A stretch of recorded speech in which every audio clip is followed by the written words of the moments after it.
Happy Tuesday, everyone, and welcome to our second briefing of the Communities of Color Nonprofit Stabilization Fund for fiscal year 2026. My name is Michelle Garzon. I'm the Grants and Contracts Coordinator at Hispanic Federation. Before we begin, I want to share a few housekeeping rules. This webinar will be recorded and will be uploaded to our website shortly after this session. If you have any questions during the presentation, please feel free to type them in the chat box. We will be hosting a Q&A session towards the end of our conversation where you have a chance to come off mute, raise your hand to ask your questions live. In the meantime, we ask that everyone please remain on mute until that portion of our briefing. I want to thank you again for your interest in this opportunity. CCNSF is a powerful initiative to uplift our communities, and we're excited to share more about it today. I'm also joined here by our partners, the Asian American Federation, the Coalition for Asian American Children and Families, and New York Urban League. In just a moment, our partners will be introducing themselves. But again, for those of us who are joining now, feel free to introduce yourself in the chat. Again, my name is Michelle. I use she, her pronouns, and I'll pass it along to our partners at CACF.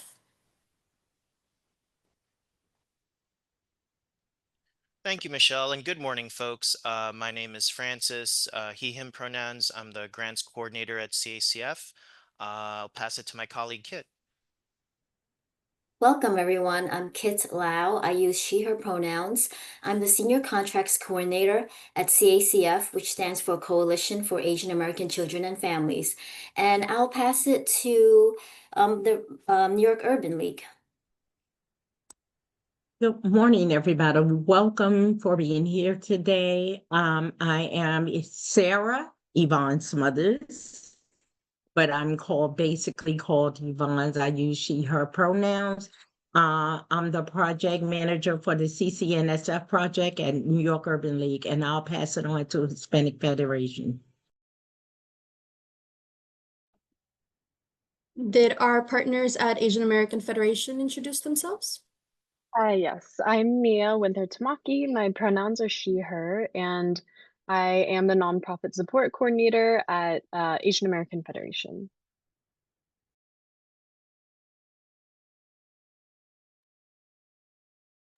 All right, everyone. Next slide, please.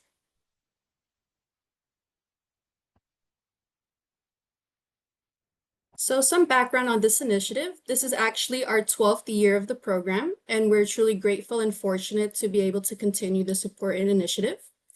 The Communities of Color Nonprofit Stabilization Fund was established in 2014 to provide capacity building grants for long-term organizational sustainability.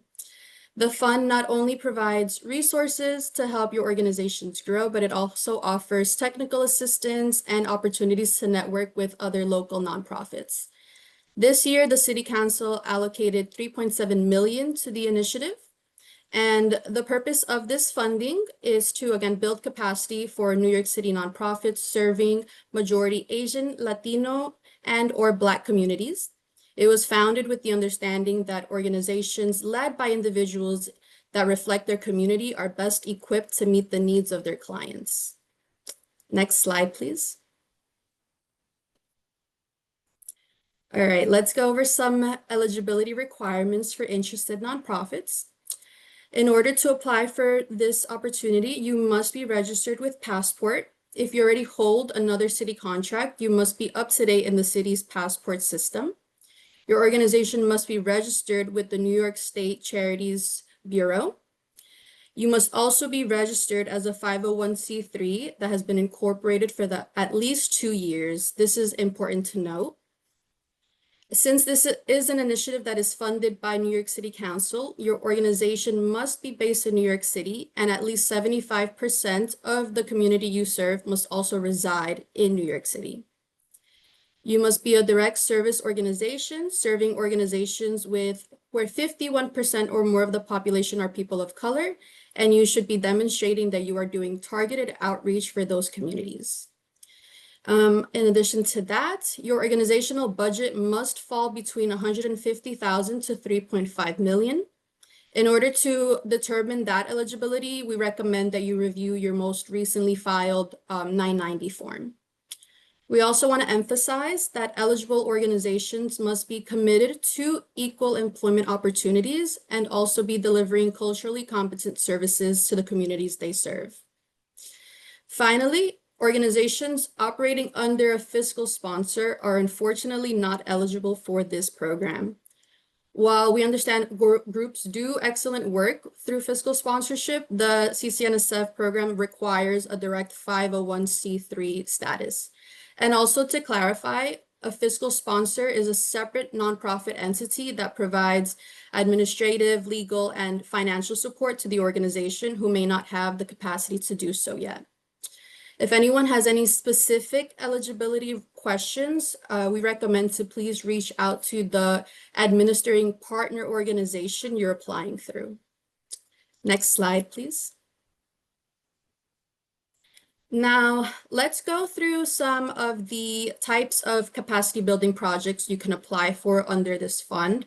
There's 7 project areas you can choose from: management information systems, designs and development, financial management and planning, evaluation and outcomes system development, leadership development, new program planning and development, strategy and organizational development, and lastly, collaboration and strategic alliances. Some examples of past projects, they've included setting up financial systems, doing or completing succession plannings, or building out evaluation tools. If you want more examples or you need inspiration, there is a list on our website that you can reference with other sample projects. It's also important to note that this is specifically for capacity building projects. It's not for program implementation. And also, if you've applied in the past and you were awarded, you cannot apply for the same project area. In terms of the award amount, you can request up to $35,000 if your organizational budget is between $150,000 and $500,000. And you can request up to $45,000 if your organization's budget is between $5,001 and $3.5 million. So those are the 2 award tiers that you can apply for, either $35,000 or $45,000. Next slide, please. We also want to let you know that the CCNSF applications have moved completely online. We are no longer accepting paper submissions. You can find our application on our website. Once you get to the homepage, there will be an apply button, and from there you'll be directed to the partner organization you will be applying through. If your organization primarily serves Asian American and Pacific Islanders community, you'll be able to apply through the CACF or the Coalition for Asian American Children and Families. If you primarily serve the Hispanic community, you'll be able to apply through the Hispanic Federation. And if you primarily serve the Black community, you'll apply through the New York Urban League. It's also important to note that you can only submit 1 application. If multiple applications are submitted, you may be disqualified from the funding cycle. Next slide, please. Next, we have the vetting process. You can think of this in 2 different sections. One will be like the vetting side for your organization, and then the vetting side for your consultants. So we'll start with for your organization. Please check everything in your org that you can. This is essentially about checking everything within your org to make sure that you will receive this grant. So looking for things that will cause you not to receive this grant. So this would include a vetting process revolving around the business report search, the Lexis Comprehensive Business Report Search, related entities, principals, tax warrants, liens, workers' compensation violations, and addresses. Please make sure you're not holding any of these things, and it really can be avoided if you just do this before the vetting process. Another process is the Lexis News article search. So this is to search for any negative news about your organization. We also have the IRS database search. This is for the tax exempt status, and the New York State Department of State Corporations database. So just checking for your incorporation status. We also have the New York State Tax Warrant Notice database and the New York City Department of Buildings. So this will be checking for your location, occupancy status. Also have the New York City Department of Health and Mental Hygiene, Group Child Care Services. So this will be checking for daycare center inspections. So make sure to review that your use of funds is to ensure that monies are not used in any prohibited manner. We know we've known orgs to take funding and use it for other things not related to the grant. So we just are really making sure to check to find out if any orgs have done that, just to make sure everything is in the clear. So please review all of your paperwork and make sure it's up to par, including your conflict of interest forms, charities exemption, if that's applicable to you, and authorization forms review. Next slide. So this is the same thing, but for your consultants. We'll have the Lexis Comprehensive Business Report Search. So we'll be checking for related entities, principals, tax warrants, liens, workers' compensations, violations, and addresses, but for your chosen consultants. Same thing, Lexis News article search. I'll be searching for negative news and registration with the State Attorney General's office. There'll be a Google and social media search on the consultant, and please review your conflict of interest forms.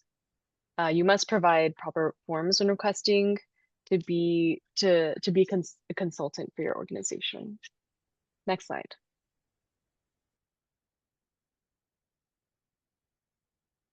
Okay, so the budget. This is only for you if you are awarded the grant. So in this budget, your expenses, your salary expenses may not exceed 30% of the award's budget. Existing staff, delivering training or professional development for other staff to enhance the capacity of nonprofit CBO and is currently not compensated for offering this training. Existing staff who are participating in training and other existing staff have to cover programs so there's no direct disruption of services. These are people that you may include in the employment budget of this grant. Fringe benefits, which is 15% of the 30% of the budget. Consultants are capped at 60%, meaning if you awarded 45,000, your consultants are capped at 27,000. If you're awarded 35,000, your consultants are capped at 21,000 of that budget. No capital or administrative overhead expenses are allowed. Next slide.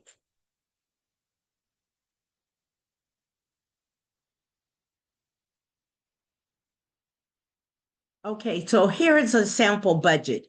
If you are receiving $35,000, the salary and wages cap is $10,500.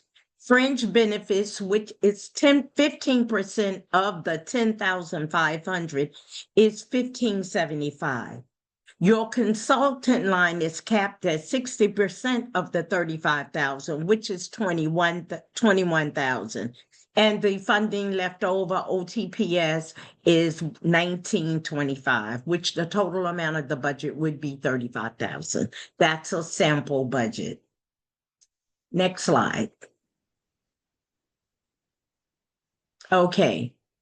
This is the description. The budget sheet, it gives you a description of what is allowed and what is not allowed. As I said, salaries and wages, staff salaries are capped at 30% of the total budget. Fringe benefits, 15%. the consultants, which you will look into and hire a consultant, is capped at 60% of your budget. And OTPS includes not programmatic expenses, not salaries or fringe benefit or staff related issues, but hardware, software purchases. And keep in mind that if you use any software, hardware, any computer equipment, that's capped at 30% of the total budget. No administration fees or rents or overheads are covered under this budget. Next slide. Okay, and this is the way the budget would look when you're reporting or mapping out your budget, and it's already been explained in previous slides. It's just a description of how it would look. Next slide. Okay. So as folks are thinking about which consultants to bring on for their proposal project, it's important to keep these important factors in mind. First and foremost, as you're searching for that optimal consultant, please keep in mind that the consultant cannot be an existing staff, or a current or former intern, or a family relative, or a board member. Another important point to keep in mind is that when you're listing that consultant you want to bring on board, in terms of their contact info, make sure that their email address is not affiliated with your organization. Consultants will still have to be properly vetted. References will still have to be checked. That is the standard protocol. Even if that consultant has worked with a past awardee or someone else you may know, they still have to be consulted.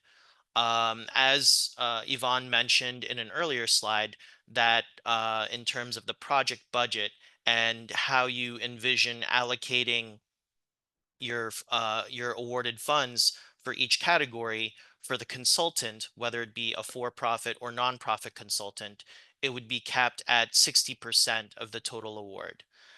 Finally, it's important to make sure that the consultants that you plan to bring on, please make sure that you're submitting their current credentials, documentations, anything and everything important that will be needed as part of the vetting process. So in terms of what proper documentations you may need to include in your application as you're thinking about the consultant you want to bring on board, please include their resume, their updated resume, whether it be an individual or whether it be a company affiliated. Please include their latest contact info, email, and phone number. And of course, please also include just a very brief description of how that consultant relates to your project proposal. That will definitely be important, especially when your proposals are being reviewed by our allocation panel, and making sure there is clear alignment and connectivity and relationality to your project proposal.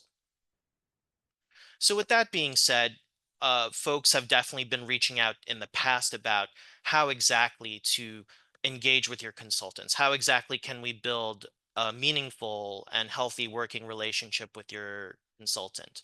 So in thinking about that, please remember the consultant that you want to bring on board. Make sure, first and foremost, that you're already laying out clear expectations and goals of the project requirements, including what that consultant's role is, making sure the deliverables are clear from start to finish, and also just making sure that you have ownership of the project. Don't let the consultant try to take you on the other way. Make sure you stand firm and own that project at the end of the day, because that is truly what it is.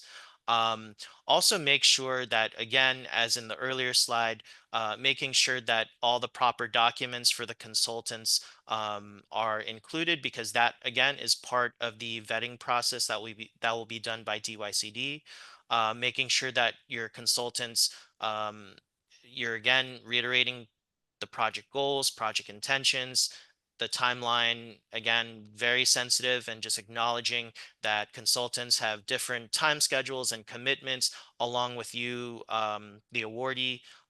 Just making sure you're clearly laying those out from start to finish so that you can still be able to accomplish uh, starting and finishing your project in time. uh, Making sure also that you're taking time to have check-ins, however that may look, whether weekly, bi-weekly, bi-monthly, just again, making sure there is time that you're able to check in with consultants, seeing the progress of work, what may need to change, etc. And again, just making sure you're still meeting those goals and expectations. And lastly, we know folks have asked this in the past, and this is something we've started to recommend more and more. So, if you are awarded and we are going through the vetting process, especially for the consultants, we know there is a period where, again, the consultant, while the consultant has yet to be cleared by DYCD, it's important to make sure that during the non-billable hours, that you still maintain a line of communication with your consultant, just to make sure, again, you're getting to know each other, making sure that you're crystal clear on every component of the project, and just making sure that once they are cleared, that you're already ready to go and you already know what to expect.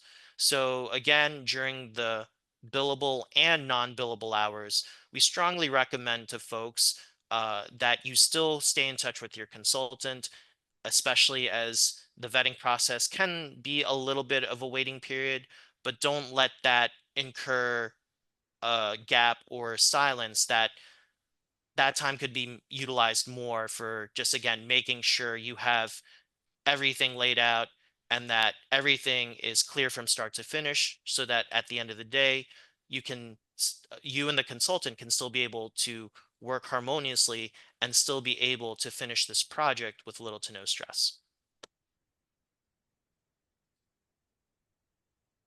CCNSF timeline.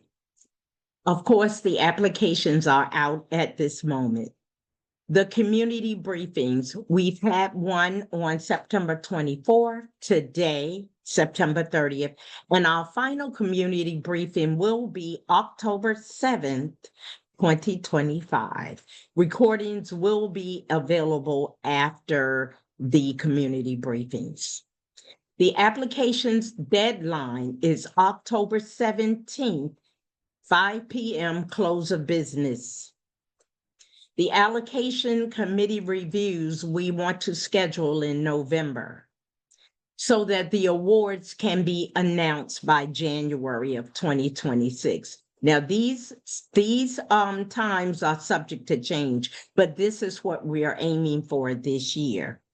The interim reports will be due in April 2026. All funds expended by June 30th, 2026, no extensions. All your receipts, everything have to be dated by June 30th, 2026. And the final report is due in July of 2026. Capacity building training sessions will be announced at a later date. Next slide. Resources.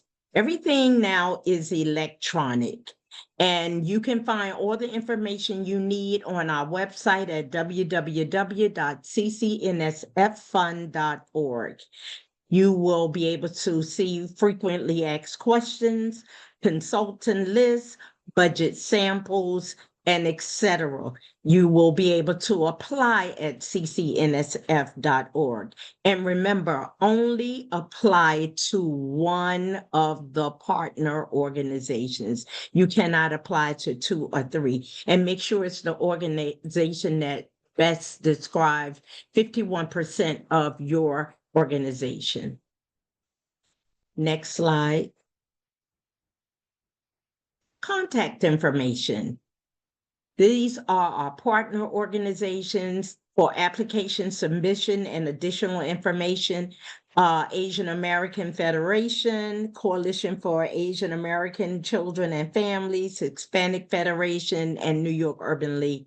The information, email, and phone numbers are at hand on this list. However, please try to use email as often as possible. Next slide. Okay. Thank you very much, Yvonne. And now we've come to the Q&A session part of our briefing. So again, thank you to folks that have been dropping questions in the chat box, and also to folks who in the pre-registration have also asked us questions. So we will start our portion. Kit and I, we will be facilitating the Q&A. Just before we dive into the questions, we just want to reiterate again, please keep your questions to technical questions. If it's anything that would require a deeper conversation, we strongly recommend, as Yvonne pointed out, reaching out on our contact information, reaching out to us to schedule a one-on-one appointment where we can be able to answer your questions more deeply and also just hear anything else that, again, would just being extra mindful of time for today's briefing, just making sure we can give you more of that offline. So just want to reiterate just our essential housekeeping rule. Just please keep your questions primarily to technical questions. And again, if you have anything beyond that, please schedule a one-on-one appointment with us offline, and we'll be happy to speak with you further. So with that being said, and also if folks want to also unmute themselves, please use the raise hand emoji and we will call on you. Again, just to make sure we can have a smooth and effective Q&A session. So with that being said, Kit, which question should we start off with? We can start off with the questions in the chat box. The first Sure. question that came through in the chat box was, what if the time you spend in salaries is working with the consultant on the project and not necessarily training?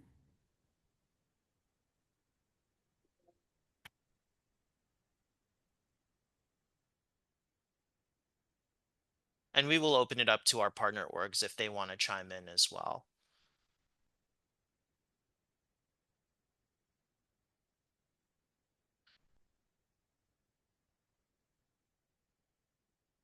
Actually, Maria, are you on? Can you, if you're on, could you unmute Yeah, yourself and kind of re-clarify this question? I'm sorry, we just want to make sure we're hearing you clearly as we're thinking about how to answer this question. appreciate it.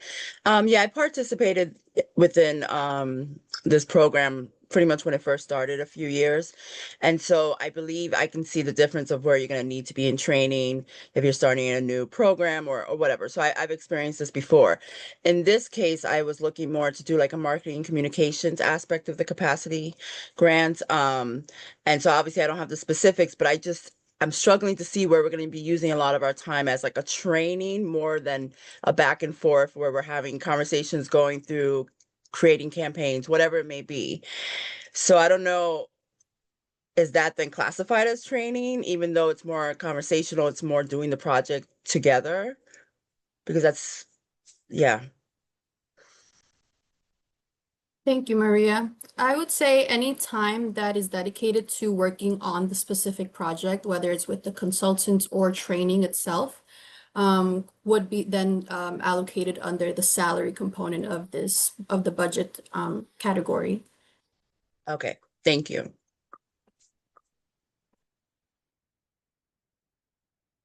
The next question is there a requirement to hire a consultant or can the program be done in-house?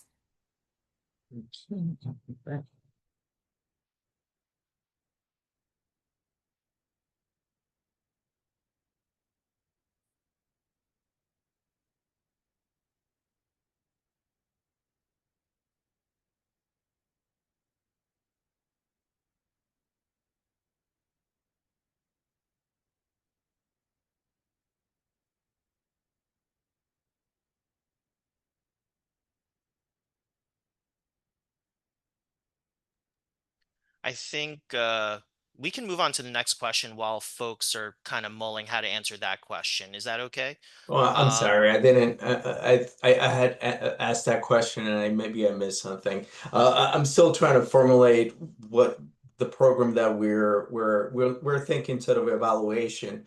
And so instead of hiring someone from the outside, we were thinking of doing an internal evaluation in terms of sending out surveys and engaging our audience in terms of audience development to bring into the theater. So. I don't know if we would need a consultant per se. So I'm wondering how we can sort of deal with that. mhm.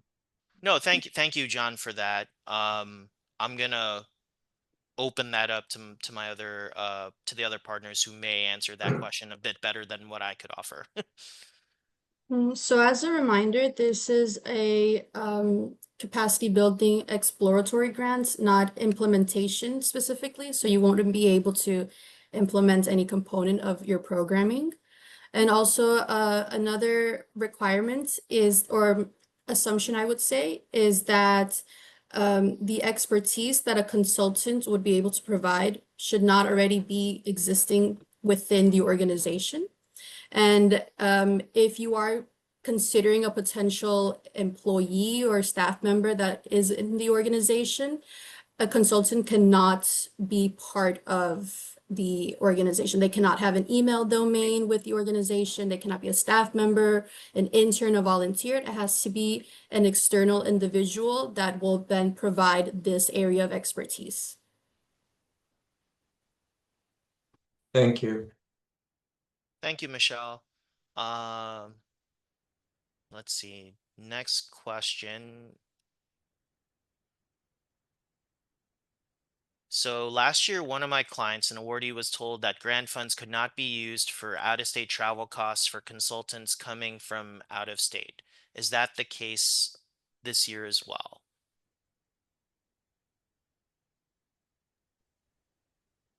That is true, Alexis. There is no out-of-state travel allowed within this particular initiative. Any travel that does occur has to occur within New York State. So whether that be the MTA and or other public transportation options, but we do not allow, let's say, flights to external states or an external state arriving into New York State.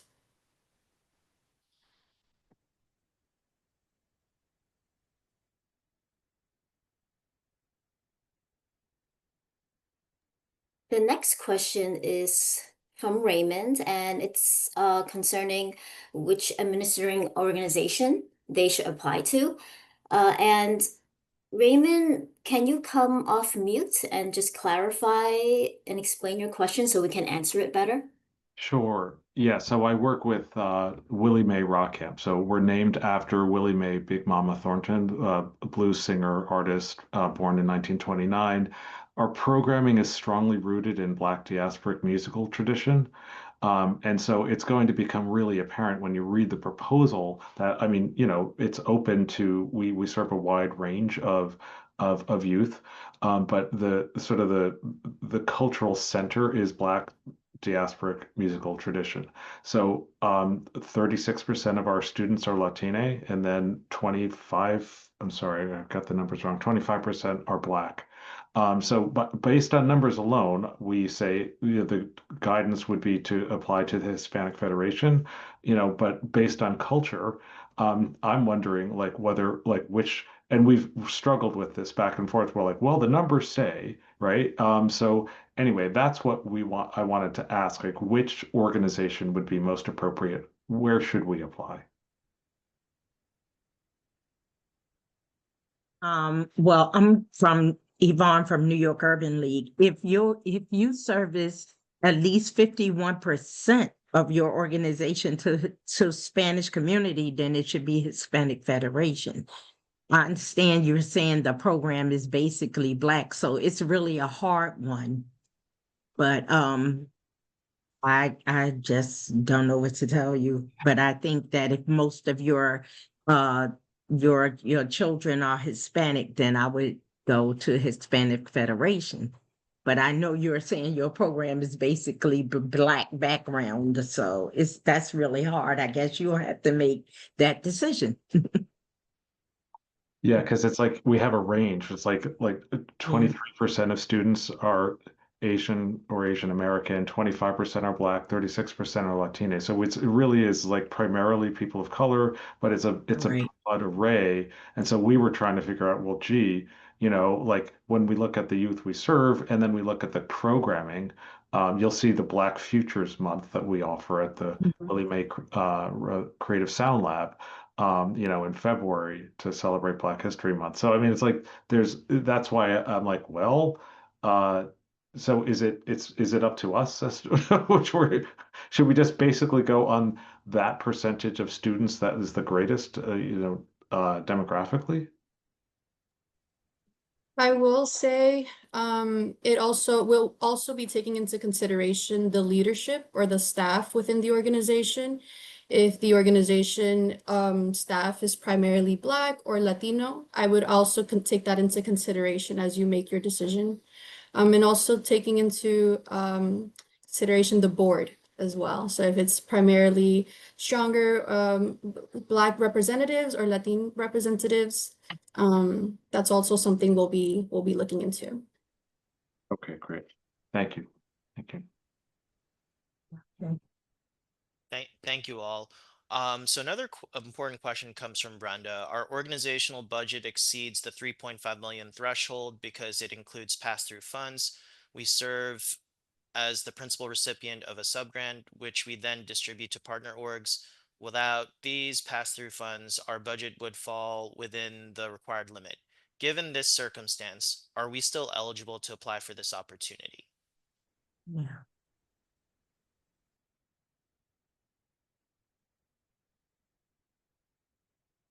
If your budget exceeds 3.5 million, you are not eligible. And DYCD City Council will kick back and say, no, you cannot apply. So I'm just being straightforward about it. No, you're not eligible.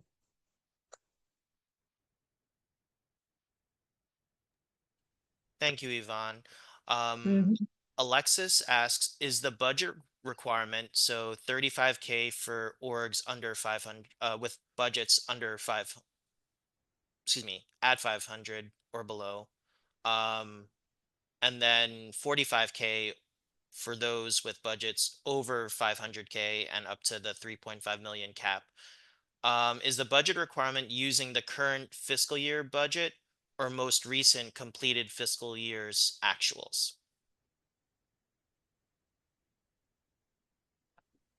We will be requesting the most recently filed 990 form, so it would be the number that is included in that IRS document. Thank you, Michelle. Nareda asks, are there any topics or types of projects that will be prioritized this year? Could you give an example of a strong project for this grant cycle? Can't do Um, that. so in terms of the types of projects that would be prioritized this year, it's hard to say, but I think it all depends on the specific need of the organization. Again, all these capacity building work scope areas are all important, but at the end of the day, it's really what you, the organization, what you want to devote this grant cycle to. And Nareda, I know Kid and I work with you, so we can speak with you offline to give you maybe to answer your question a little bit more, given that the question you're asking, that's something that would require a deeper conversation. So Nareda, just contact us offline, FYI.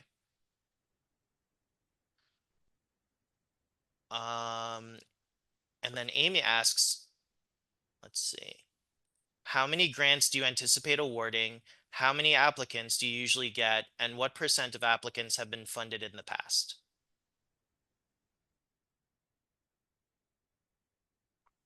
Hi, Amy. This number changes every year. So It's hard to say for fiscal year 26 what are the exact amount of applicants that CACF will be funding, and how many will be applying because we're still receiving applications. But for the past, I could say for the past 2, 3 cycles of CCNSF, the number of awarded organizations applying to CACF is around 16 to 18 organizations that are awarded. And I think that we can talk in depth online on your questions, because we can give you more information about the historical numbers on the applicants for CACF. So reach out to us offline.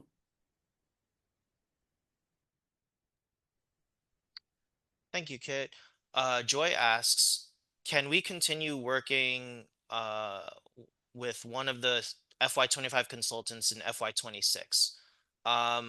Yes, you can still put that same consultant for this application proposal as someone you've worked with in the past, but just remember, they will still need to be vetted and cleared. That is the standard protocol. Amy asks, do you have a list of consultants that have worked successfully with CCNSF awardees in the past that you can share? Amy, so there's currently a consultant list, which not only has this, like the awardees that CACF has worked with in the past, but pretty much all awardees that historically all the partner orgs have the awardees and those partner orgs have also worked with in the past. Again, that list is a resource tool. It's a guidance.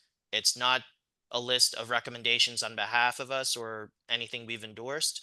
The list of consultants is purely a resource tool. And just to reiterate that to folks for today's briefing, our list, again, it's just a resource tool and just to help you in your research process for who you're trying to bring on. But thank you for that question. Lavina asks, is software an eligible cost under the financial management and planning category? Thank you for that question. The software and hardware OTPS category, I'm sorry, there is a cap for software and hardware under the OTPS category for this particular initiative. There's a 30% cap of the overall awarded amount. It's not necessarily particular to one specific category. This can be beneficial for any project area that you apply for. So if there's a particular software or hardware that is needed to move forward your project or finalize it, the only thing that you should keep in mind is that there is a capacity amount for that particular purchase. Thank you very much, Michelle. Durong asks, would you consider building a website and hiring a website consultant for a program to enhance the public engagement component as capacity building for a program? Durong, if you are here and if you could unmute yourself, could you just could you clarify this question a little bit more? Is this an idea you're sharing that you want to ask us if it sounds like it aligns with the intentions of the project? Yes. I guess the question is, because the grant, we need to use it for capacity building or future project, building. And we do see that public engagement, like collecting like informing the public about this project and also collecting their feedbacks as part of the capacity building internally for us. But I just want to know if that, like, the exact process of hiring a website consultant and building this website and work with this consultant, of course, to build this website can be considered as capacity building and thus qualify for this grant. Right. Well, Well, Durong, I think you may have applied with CACF in the past. It definitely sounds like it's aligning towards something, but if it's okay, we can talk a little bit more deeper on that. And if you can, reach out to Kid and I, and we can schedule a one-on-one so we can flesh this out a little bit more. But it sounds like it aligns with something, but we would love to hear more about it, and we're happy to speak with you more offline if that's okay with you. Yes, I will send your email regarding that. Thank you so much.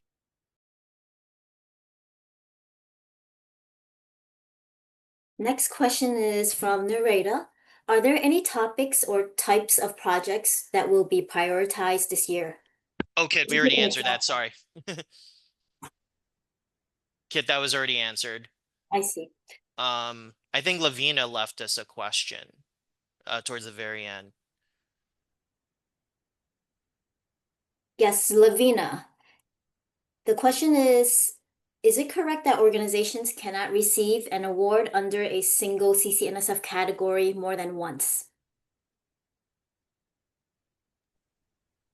This is correct, Yes. Lavina. Okay. Sorry, Yeah, Yvonne. go Do you ahead. want to It's chime in? okay. It's okay. Okay. Yeah, but I was just going to say, yes, it's absolutely true. You cannot receive the award under the same topic. You have to figure out how you can use it with another one of the topics in those 7 categories. If you apply under the same category, your application will be denied.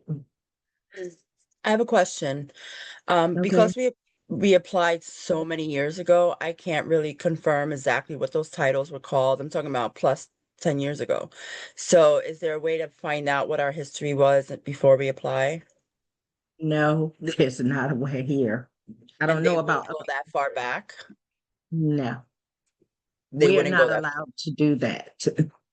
You have to No. know yourself under which category you applied. So, but Say for, say for they New would, York Urban yeah. League, Mhm. we get 108 applications or more. How can No, we that's go okay. back 7 years and see? And anyway, they change administration, different things. I can't go back 7 years and tell you what you applied under, what No, category. that's fine. That's a fine answer. But then would they also then hold that against you if it was something that you applied for 10 years ago? Because obviously you may have needed it No, I again. don't think that's. You don't think If so, right? someone else wants to chime in with that. Yeah. Yeah, I just want to clarify that uh if you had applied and chose that specific project area like financial management, but you did not get awarded, you can Right. apply again with that same project area. This No, pertains. we were awarded. That's why I was curious. But if so many years ago, is that like held against you? Because I'm sure the need also comes up at the same time many years later. Yes, we understand that. But unfortunately, DYCD contract does stipulate that you cannot choose um, the project area that you've been awarded previously. Even if it was over 10 years ago. All right. Yes. Okay. Thank you. If you have any other clarifying questions in regards to that, you can feel free to reach out to the partner organization you'll be applying through.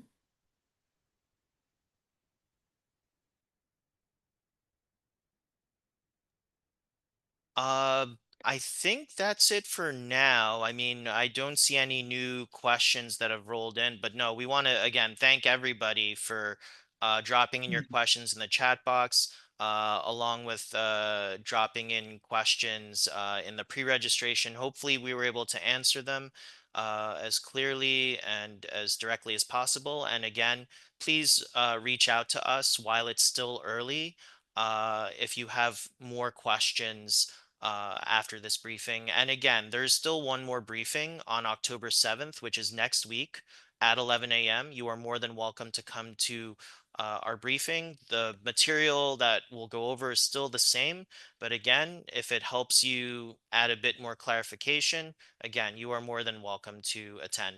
And please also feel free to share with those who were not able to attend today's briefing. Feel free to share next week's briefing the registration link. Feel free to share it with those who may be eligible to apply for CCNSF FY26.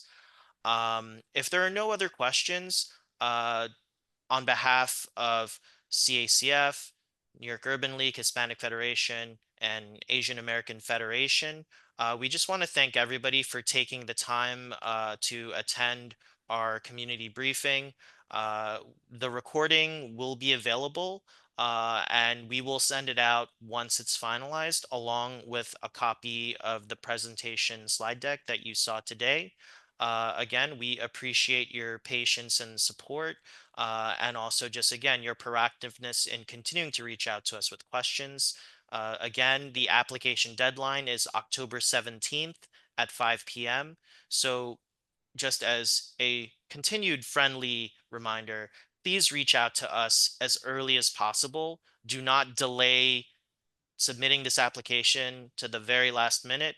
Again, we know you have a lot on your plate, which is why thankfully we were able to release this application early. But again, in our part of releasing this early, we still recommend to folks reaching out to us early with any urgent questions, concerns, anything we can do our best to help troubleshoot and ease the application process on your end. We're here for you, and we definitely want you to submit your applications again in time with little to no stress. And again, we look forward to receiving your applications. But on behalf of all the CACF partner orgs, we want to thank everybody again. You will be hearing from us with a copy of the recording and slide deck. And please, again, reach out to us if you have more questions. And our next briefing will be next week, October 7th at 11 a.m. So thank you all very much.